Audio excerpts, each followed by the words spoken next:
Bismillahirrahmanirrahim. Assalamualaikum warahmatullahi wabarakatuh. Alhamdulillahirabbil alamin. Wassalatu wassalamu ala asyrafil anbiya'i wal mursalin wa ala alihi wa sahbihi ajma'in. Wa ba'd. Kaum muslimin yang dimuliakan, yang berbahagia, yang dirahmati oleh Allah Subhanahu wa taala. Rasulullah sallallahu alaihi wasallam bersabda, "Ittaqillaha haitsu ma kunta wa atbi'is sayyi'atal hasanata tamhuha wa khaliqin nasa bi khuluqin hasanin." Hadis ini diriwayatkan oleh Imam Ahmad dan Imam At-Tirmizi dari sahabat Abu Dzar radhiyallahu anhu bahwa Nabi sallallahu alaihi wasallam bersabda, memesan berwasiat dengan 3 hal.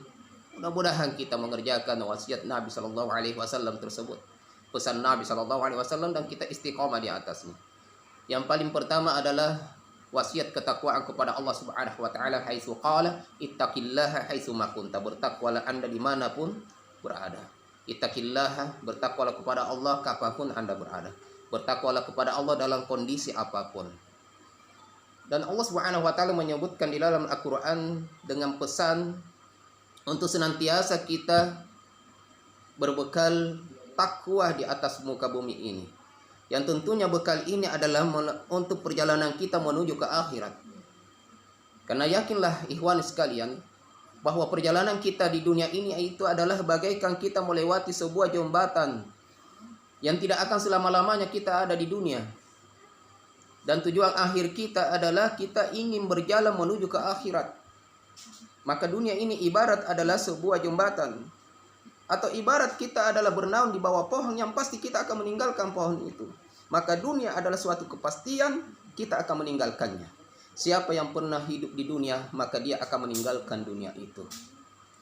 Maka bekal yang paling baik, kata Allah Subhanahu wa taala, "Wa tazawwadu fa inna khairaz zadi taqwa." Berbekallah kalian, karena sesungguhnya bekal yang paling baik itu adalah bekal ketakwaanmu kepada Allah. Dikatakan oleh ulama, ketakwaan itu adalah fi'lu ma amarallahu wa ijtinabu ma nahallahu anhu, yaitu melaksanakan perintah Allah dan menjauhi larangan Allah Subhanahu wa taala.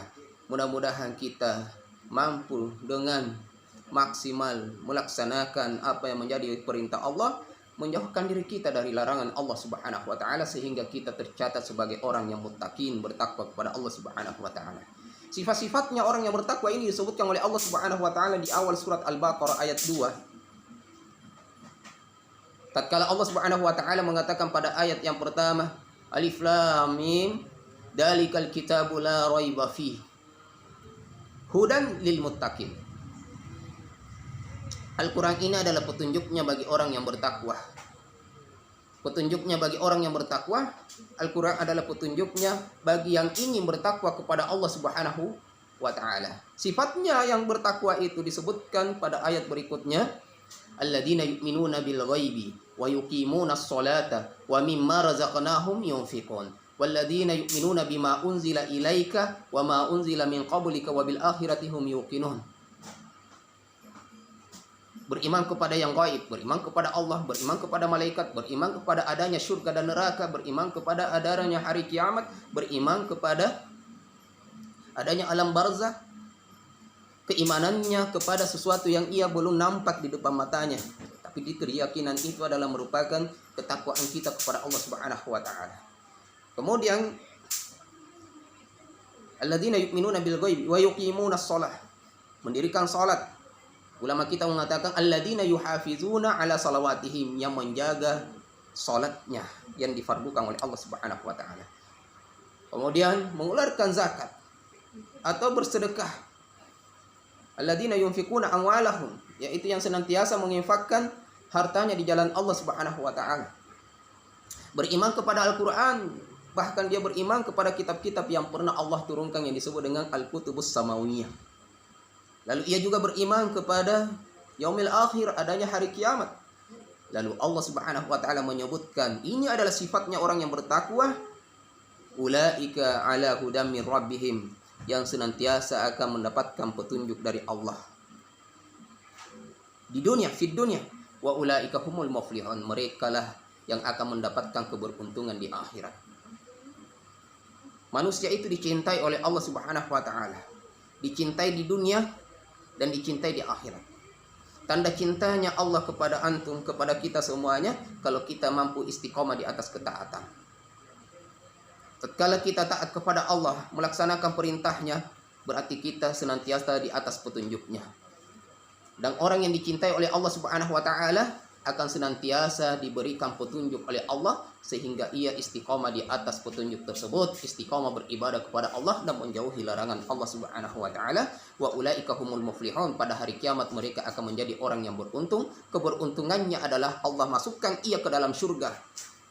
Allah cinta kepada orang yang bertakwa sehingga Allah Subhanahu wa taala mengatakan, innallaha yuhibbul muttaqin. Sesungguhnya Allah cinta kepada orang-orang yang bertakwa. Karena cintanya Allah kepada orang yang bertakwa, maka pada hari kiamat juga Allah akan memberikan kepadanya suatu ganjaran yang sangat indah, yang penuh dengan kenikmatan. Wa inna lil muttaqina 'inda rabbihim fi jannatin na'im. Dan sesungguhnya bagi orang-orang yang takwa itu kepada Allah, orang-orang yang bertakwa itu kepada Allah Subhanahu wa taala, akan mendapatkan surga yang penuh dengan kenikmatan di sisi Allah Subhanahu wa taala. Kaum muslimin yang dimuliakan oleh Allah Subhanahu wa taala, itu satu wasiat dari Nabi sallallahu alaihi wasallam. Kemudian wasiat yang kedua dalam hadis ini, wa atbi'is sayyi'atal hasanata tamhuha. Dan ikutilah setiap keburukan dengan kebaikan, niscaya kebaikan menghapus keburukan itu. Saya yakin kita senantiasa melakukan keburukan. Mudah-mudahan Allah hapus dengan kebaikan yang kita lakukan. Manusia itu memiliki dua dosa, memiliki dua keburukan. Dosa besar dan dosa kecil.